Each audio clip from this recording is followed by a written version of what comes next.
The East knockouts are here and they just let all the Owl teams in. It's a straight up participation prize. Even contenders teams are pulling up, and I don't care if they are being exploited as free labor by Big Owl Corp. These kids got some problems that need to be aired out. Now, it's important to remember that I'm going to judge these contenders teams at the same level as Owl teams because this is an Owl tournament. Anyway, they separated everyone into 2 brackets and only 1 team gets to move on from each of them, so it's going to be extra tough for any contender shenanigans to happen in the first place. I'm going to start the hating off in bracket B with the Seoul Infernal. The Infernal just stole the crown of APAC away from the Charge and are the heavy favorites to win this bracket. They are by far the most diverse team in the region, being able to run the Sombra Tracer dive, gladly putting Ammon 3 on Hangzhou or Ash, and breaking out the rush comp if needed. They also have Mag, the dawn of APAC, who is bringing us into the Wrecking Ball renaissance because APAC now sucks at Sombra somehow. To make things even better for them, the backline looks great. Fixa is Professor Pitt running the algorithms to ult track and is having a pretty good time just swinging on Brig, while Skewed is a consistent beast on all the flex support and is at this point the best support in the region. Now, the Dawn cannot play off tanks very effectively, which is a problem, but the biggest question here is if the Fusion Curse will follow them even with the name change. Can they really throw off such a demonic spell so easily? And then God help their soul if bad Pachimari is still predding them. It's just like, how do you beat that? You can't beat that. O2 Blast is really only O2 Blast in name right now. They lost the O2 boss, who is perhaps a top 5 coach of all time despite never coaching an Owl, and were forced to rehaul the roster after their players got poached into Owl this season. The team play is just not where it needs to be for them to make a run against the big boys of APAC. Engagements are often rushed, which results in the timing between all facets of the team to be off. When Probe uses EMP, Knife could be multiple blinks away, Marvel might not have any of his cooldowns, and the backline won't even be active in the fight. Now, they are pretty talented mechanically. Knife is like a beast on Tracer, and Top Dragon, while preceding his reputation, is still doing solid when he does come in. While I don't like Probe Sombra because his translocators and timing are really not that good, his hit scan is pretty decent for these knockouts. I just implore you guys to think critically about this team because the level of play they're putting up right now is not even close to the O2 Blast standard. The Dallas Fuel had a rocky road in the group stage. First it was the tragic Hanbin Winston spam, and then it was Junker Queen all day, which had promise, but was not a spammable comp in the current meta. And this DPS line deadass forgot they are Owl champion level players. But they've sorted it out within the last week. They're running a variety of comps featuring Hanbin on heroes he is damn good at, and is playing Winston only when they absolutely have to. Edison has also fixed his Sombra issues. You see, the solution was to not play it very much, which is so intelligent from Edison. Now he can be an actual player in the lobby on Hangzhou. So smart. On the back line, Blitz has quietly been very good for them on the Brigand Lucio, but unfortunately, MCD's racism buff has not had the impact they were looking for so far this season, and it wouldn't help them now anyway, because literally every Chinese player is in the other bracket. So they're just gonna have to find him some other motivation. Dallas has some low-key upset potential over the Infernal, but they're gonna have to tap back into that rush magic to make it happen. The Panthera roster hits you like a truck. Alien Nice and Becky is a banging DPS line, and then you have Owl Champion Fate just chilling out. Fate's leadership really shines through in their gameplay. They've all bought into the plan and are down to die for each other. If the big man told them to become programmers and finish development on Overwatch PvE, we'd all be shooting turrets right now. They have complete confidence in him, so even if he calls the worst play of all time, they're making the wrong play together, and that alone is better than whatever the hell most of these teams are doing. But yeah, this DPS line is pretty solid. Becky has one of the best tracers in contenders,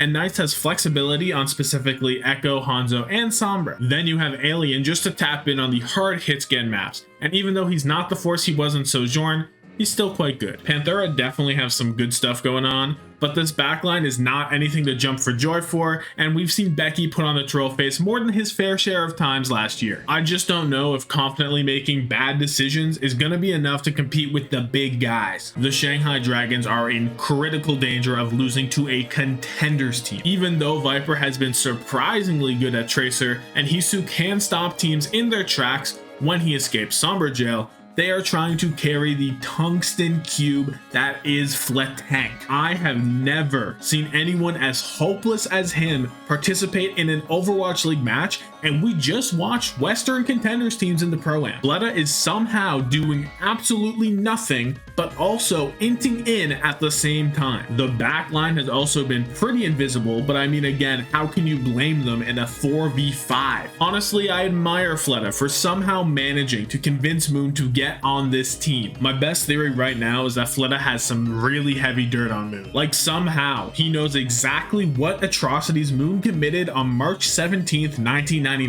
and blackmailed him to secure a starting position. Prisa Gaming's the kind of team to get lost at the mall even when they all have the map directly in front of them. They are terribly slow to react to what's happening around them, like they're just a bunch of ranked players that aren't entirely sure what's going on and just kind of take it as it comes. Their rotations are sloppy, they crumble under pressure, and they just don't got that dog in them. As a 2U enthusiast, it brings me no joy to say that he's massively disappointed me, and I swear he must have a side hustle because he's just not fully there in these matches. When he has one job to eat a nade on rotation, he just forgets about it like someone offered him a fresh piece of pie. The DPS line is just okay. Aid has looked good in the past, but as it is right now, not really, and although doesn't have the same carry potential as some of the other Tracer players. To me, the best part of this team is actually Hyunjae. His Lucio's pretty good, and his Brig whip shots are on point. But if a main support looks like the best part of a team, that should be all you need to know. And now for bracket A. This Guangzhou Charge team came from an alternate dimension where Jimmy was cracked out of his mind 24/7 and Piggy was a flex god. Then the Infernal brought them back to Earth. Jimmy is known for being a streaky player, and he might be coming down from the high now that MN3 made him think he was on the Guangdong Tigers.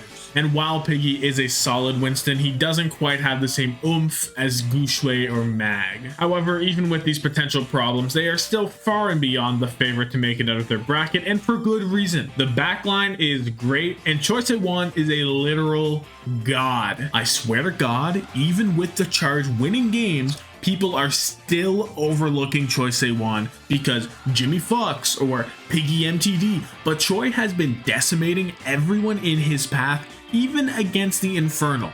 He finally has a team that isn't dead weight, but they still can't keep it together for 5 fucking games to stay at the top. Unbelievable. Choi deserves better. Rhodes are a weird ass team. They're straight freaks. Sometimes they have 3 off rollers because Pineapple is cosplaying as a flex DPS while favoring Echo and Pharah concerningly often. Coldest is being shifted over to main support because Kaneki has decided that he's a flex support now, and Odium just whips out the diva whenever he wants. The confidence Pineapple has that he hit his shots is honestly inspiring. He'll just beam down the enemy when he whipped every sticky on them and they're at full HP. He is very clearly not an Echo player, but he does not let that stop him. Rhodes have a massive range of how good they can be. You could get the competent team, or you could get some clusterfuck of a comp that does not make any sense and doesn't look very good either. They got that Coach Moon hookup for their psychedelic needs, because I do not know how else you could come to the conclusion that running Ball Pharah on Control Center is the play. All I know is that they're very fun to watch, and we get the bonus of Aprita actually playing in Owl, even if he's just on a contenders team. Depending on how Aprita plays, we'll either get fans being more upset about the economic collapse of the Hunters, or we'll get them to finally shut the fuck up about what they could have been. The Hangzhou Spark are the biggest disappointment in APAC heading into the knockouts. What was supposed to be this juggernaut in the region is struggling just to hang at the top. The coordination is lacking, the team is one-dimensional, and the creativity is non-existent. Rui insists on forcing Shy, their MVP tier hit scan talent, onto Sombra when he is very much not MVP level on it. Just put your hitscan player on hitscan. Look how effective it's been for MN3 and Jimmy not to spam Sombra 70% of the time. To make things worse, the few times they don't spam the Sombra, they're either playing Rhine Rush or 20, and neither of those are impressive in the slightest. In the last Haters Guide, I said that Guangzhou Rhine is fine, and you know what? I'm a fucking fraud because that shit is awful. And then 20 is turning out to be a top 3 Nepo call in this league. I mean, he was already mid when he left, So what did we really expect after a year break? Individual mechanics are the entire reason this team is even staying afloat right now. So I am begging you, Rui, I just want to see Shy on his hit scan, please. Like, it cannot be that difficult. Pokerface are my choice for the best contenders team in the knockouts. A big reason for that is the Owl experience between Muse, Finale, and Valentine. Their macro gameplay is noticeably above their peers. Their resource management is impressive, their space control is great, and their engagements or disengagements are well executed. They also have relevant prospective talent, most notably Simple, Peppy, and Aiden. Simple specifically has been a top-of-the-line flex support for a while now, and I'm really excited to see him match up against Owl teams. But here's the thing, they may be dominating contenders, but how does a team of Owl rejects compare when they play in their weight class? When you think about it, it's unethical to just dunk on the little guys all day, so sooner or later they're gonna have to face the Charge or the Spark if they want to show they're real. The Seoul Koreas are a shell of their former self. I mean, they lost to the Flet Tank. How do you even do that? There's just not a lot going for them, even though they have been turning away from their horrendous Winston Sombra comp. I mean, it's a good decision. Belisria is being exposed even harder now that he isn't being carried by Zest and MN3, and Prophet isn't making a huge impact on hitscan, let alone Sombra. If you think this is bad already, do not look at the backline. Liu Su-min doesn't have a playmaking bone in his body, and Krillin needs to grow up and refuse to play main support for the greater good of humanity. But it's not over yet.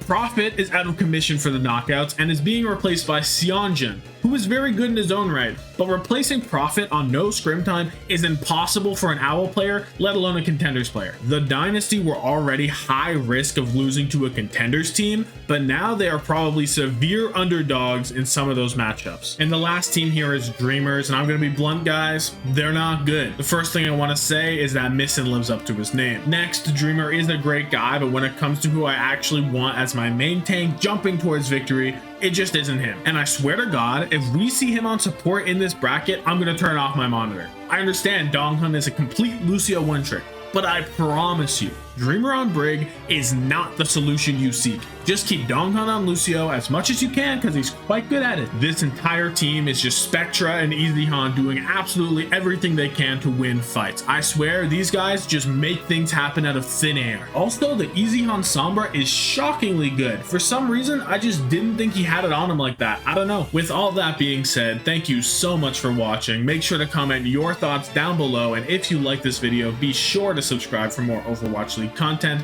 Have yourself a good one. Deuces, Pokerface Solos.